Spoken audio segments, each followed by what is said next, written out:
All right, your next sequence is the blue vase, the hat, the backpack, and the baseball glove. Did it. And time. Awesome. So how was it? That was not as hard as I expected. It was about details. Right. I was literally thinking, oh, okay, there's that turn, and I could do one or two things. The glove's the first one, the bonsai's the one even before. I didn't even plan that at all. It just kind of happened. My lookalikes were also tested in the new maze. Have you been playing video games? No, sir. Again, their non-gaming condition would be the control, with my performance measured against theirs. All right, we're here for scan number 2. Finally, my brain was scanned once again to determine whether any physical changes had occurred. Dr. Stark and Dr. Clemenson would analyze the MRI along with all the other data and report their findings.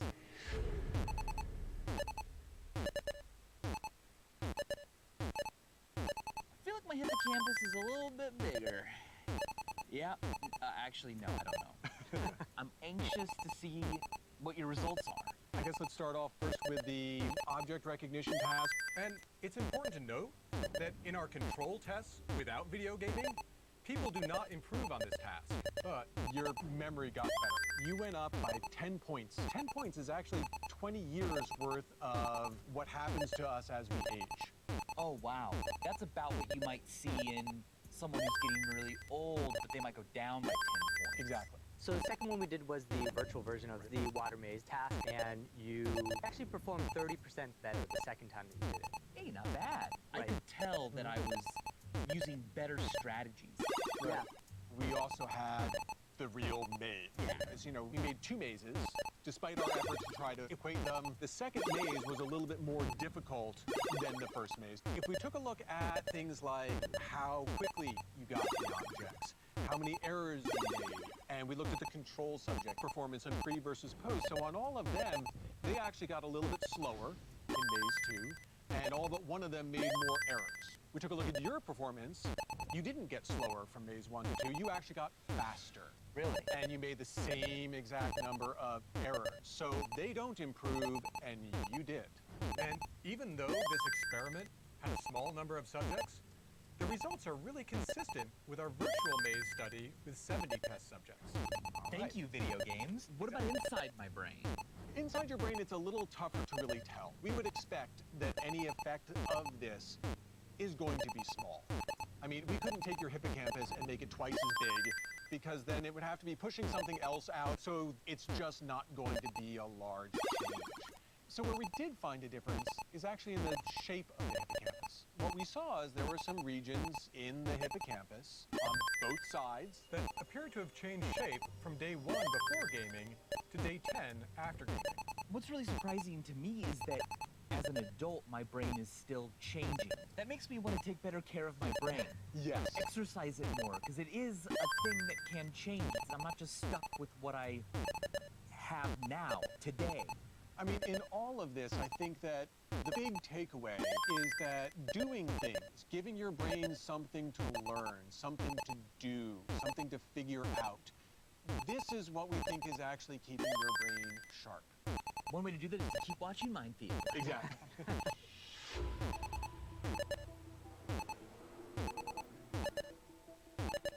As our relationship with technology becomes ever stronger, people are bound to worry about what it will do to our brains. Will offloading memory and computing to our machines make us dumber? Will our empathy for machines have negative consequences for how we interact with each other? Well, let's look back to another time. A new kind of technology threatened to fundamentally change our brains. 2,500 years ago, the Greek philosopher Socrates worried that the wide use of writing would have a negative impact on people's minds. He said that writing would, to quote his student Plato, create forgetfulness because people will not use their memories. They will trust the external, written characters and not remember themselves. Socrates was right. Written language did fundamentally change our brains. But it's also one of the cornerstones of everything modern civilization has accomplished. One of the defining characteristics of being human is that this is not the boundary of my body, and this is not the boundary of my mind. And as always, thanks for watching.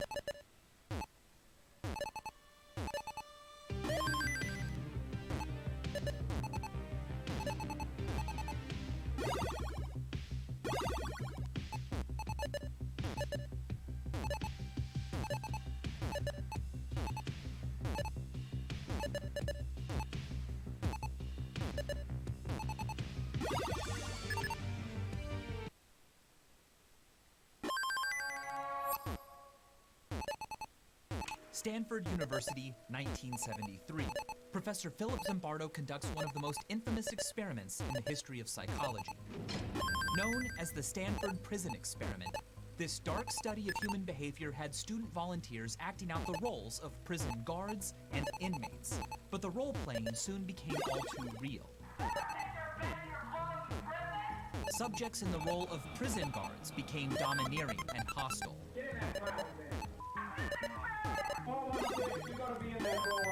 Those in the role of inmates felt humiliation and fear.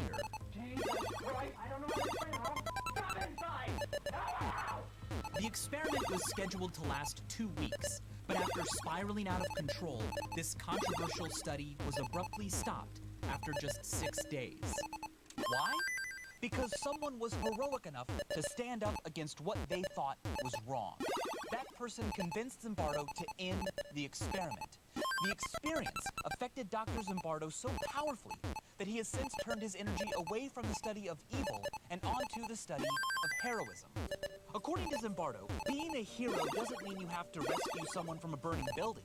A hero is just someone who acts selflessly, out of concern for others, at personal risk, and without the expectation of reward.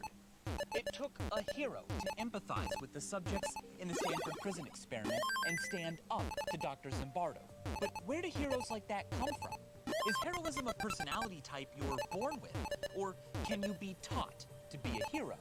And do you really need a cape?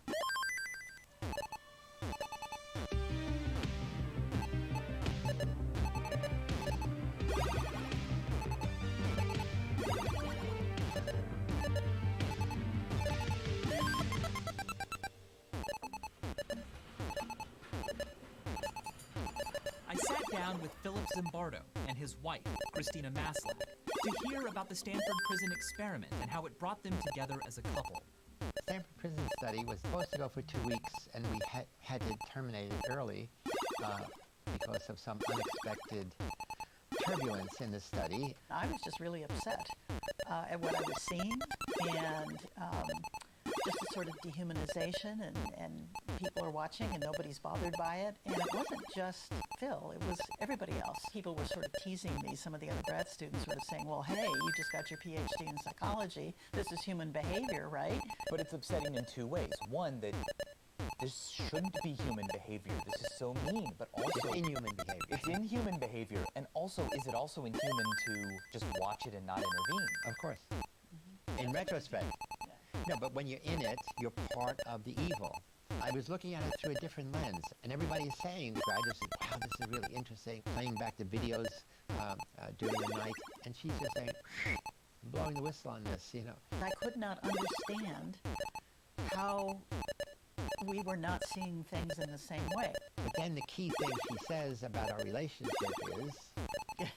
Yeah, if this is the real you, then we're done. This is over. And at that moment, that was the slap in the face. That was the wake-up call. Hello, wake up. She said, I don't think I want to continue my relationship with you. And that's heroic. Heroes take action, which involves a personal risk. She said, come to your senses, and parentheses, make the right decision. And if you don't, I'm out of here. And did you make the decision to end the experiment that night? Oh, sure. Yeah.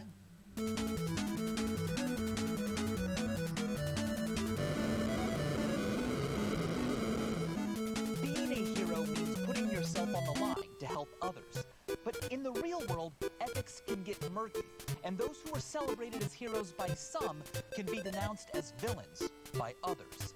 In 1971, former military analyst Daniel Ellsberg Leaked secret documents he had access to regarding the Vietnam War, the so-called Pentagon Papers. showed that the Johnson administration was lying to both the media and Congress regarding the scope of U.S. actions in Vietnam.